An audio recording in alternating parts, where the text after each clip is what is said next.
కృష్ణా జిల్లాలో deputy CM Pawan Kalyan పర్యటిస్తున్నారు. పెనమలూరు నియోజకవర్గంలో పలు అభివృద్ధి పనులకు పరిశీలిస్తున్నారు. గొడవరులో రోడ్డు పనుల్ని పవన్ కళ్యాణ్ పరిశీలించారు. దాదాపు 3 కోట్ల రూపాయలతో కంకిపాడు, రొయ్యూరు, గొడవర్రు ప్రధాన రహదారి పనుల్ని చేపట్టారు. కాసేపట్లో గుడివాడలోని పవన్ కళ్యాణ్ పర్యటించనున్నారు. ప్రస్తుతం ఇదే అంశానికి సంబంధించి మనకి పూర్తి సమాచారం అందించడానికి మా ప్రతినిధి భాను సిద్ధంగా ఉన్నారు. భాను, హలో.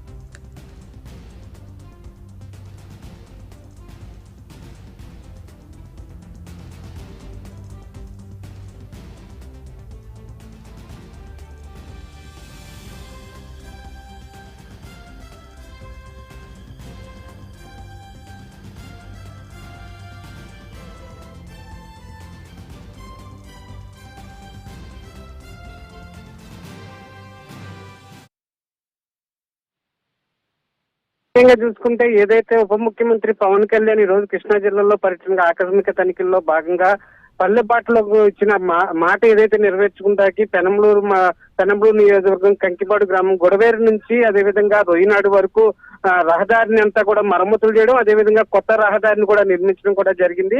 ఆ నిర్మించిన రహదారి ఏ విధంగా ఉన్నది, ఎన్ని కిలోమీటర్ల వరకు వేశారు అన్నది పరిశీలించడానికి కూడా ఈ రోజు పవన్ కళ్యాణ్ రావడం అయితే కూడా జరిగింది. ఈ నేపథ్యం చూసుకుంటే ఆ రహదారి ఉన్న 5 కిలోమీటర్లు సుమారు 3 కోట్ల వ్యయంతో కూడా దాన్ని నిర్మాణించడం అయితే కూడా జరిగింది. ఈ నేపథ్యంలోనే ఆ రోడ్డు ఏ విధంగా ఉంది అంటే క్వాలిటీ ఏ విధంగా ఉంది అంటే గత ప్రభుత్వంలో చేసిన కాంట్రాక్ట్ దారులు, గత ప్రభుత్వంలో చేసిన అధికారులు తప్పిదాలు ఏ మాత్రం చేయకుండా కూడా అది అక్కడికక్కడే కూడా డ్రిల్లర్ తో మొత్తం ఆ రోడ్డు అంతా కూడా ఒక నిర్దేశించిన ప్రదేశంలో చెక్ చేయడం కూడా జరిగింది గాయత్రి. మరో పక్క చూసుకుంటే అక్కడ ఉన్న అధికారులు అదేవిధంగా కాంట్రాక్ట్ దారులు కూడా ఒక హెచ్చరిక జారీ చేసినట్టు అయింది. ఏదైతే రోడ్లు వేయడమే కాదు, క్వాలిటీ కూడా ఉండాలి, రోడ్లు వెంటనే పోవడం కూడా కాదు, కొన్ని నాలుగు కాలాల పాటు రోడ్లు ఉండాలని చెప్పి నన్ను హెచ్చరించడం కూడా జరిగింది. మరో పక్క చూసుకుంటే ఏదైతే పెనంలూరు నియోజకవర్గ ఎమ్మెల్యే ఎవరైతే ఉన్నారో బోడా ప్రసాద్, ఆయనకు సంబంధించిన నియోజకవర్గం సంబంధించిన ఏదైతే కొన్ని కార్యక్రమాలు ఉన్నాయో వాటన్నిటిని కూడా పవన్ కళ్యాణ్ దృష్టికి తీసుకెళ్లడం అయితే కూడా జరిగింది.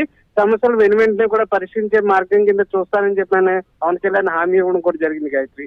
మరో పక్క చూసుకుంటే ఇక్కడ నుంచి గుడివాడ బయలుదేరి ఇప్పుడే గుడివాడ చేరుకోవడం కూడా జరిగింది. అక్కడ ఉన్న రక్షిత నీరు అదేవిధంగా సురక్షిత నీరు వాటర్ ట్యాంకులు అన్నింటినీ కూడా పరిశీలించి ఓపెన్ చేస్తున్నారు. అక్కడ కూడా ప్రజలు పెద్ద ఎత్తున ఆహ్వానం పలకడం, గుడివాడకు ఆహ్వానం పలకడంలో కూడా రద్దీ అంతా కూడా ఏర్పడింది. ఈ నేపథ్యం చూసుకుంటే గుడివాడలో ఉన్న ఏదైతే గత ప్రభుత్వంలో కొడాలి నాని నియోజకవర్గంగా పేరు పొందిన గుడివాడ నియోజకవర్గంలో అంత అభివృద్ధి అంతా కూడా వెనకబడిపోయిందని చెప్పి గత ప్రభుత్వంలో ఉన్నప్పుడే మొత్తం అంతా కూడా అస్తవ్యస్తగా ఉందని చెప్పి ఏదైతే ఉందో వాటన్నిటినీ కూడా మళ్ళీ పునర్నిర్మించడానికి అదేవిధంగా గుడివాడ నియోజకవర్గం సంబంధించిన సమస్యలన్నింటి మీద కూడా అధికారులతో చర్చించడం కూడా జరుగుతుందని చెప్పి ఇక్కడ అధికారులు చెప్తున్నారు. మరో పక్క చూసుకుంటే గుడివాడ నుంచి కూడా విజయవాడ బయలుదేరే ప్రక్రియ అయితే కూడా మొదలవుతుంది.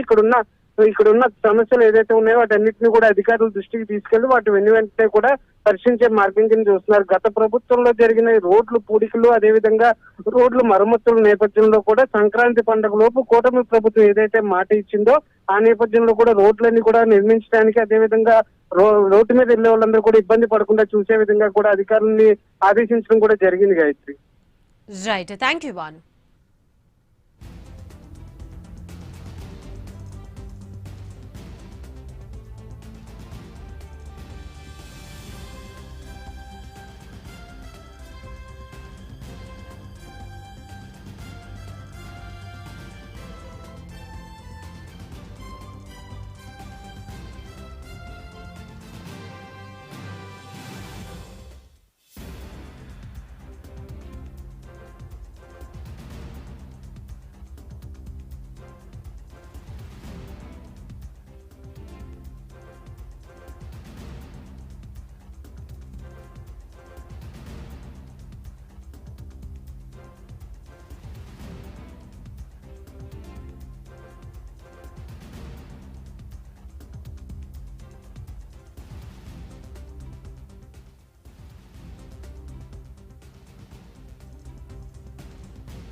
దీంట్లో ఏంటంటే వాటర్ క్వాలిటీ పారామీటర్స్ అన్ని ఫీల్డ్ లెవెల్లో వాళ్ళని టెస్ట్ చేసుకోవడానికి మళ్ళీ విలేజ్ అసిస్టెంట్స్ వాళ్ళకి అవకాశం ఉంది సార్.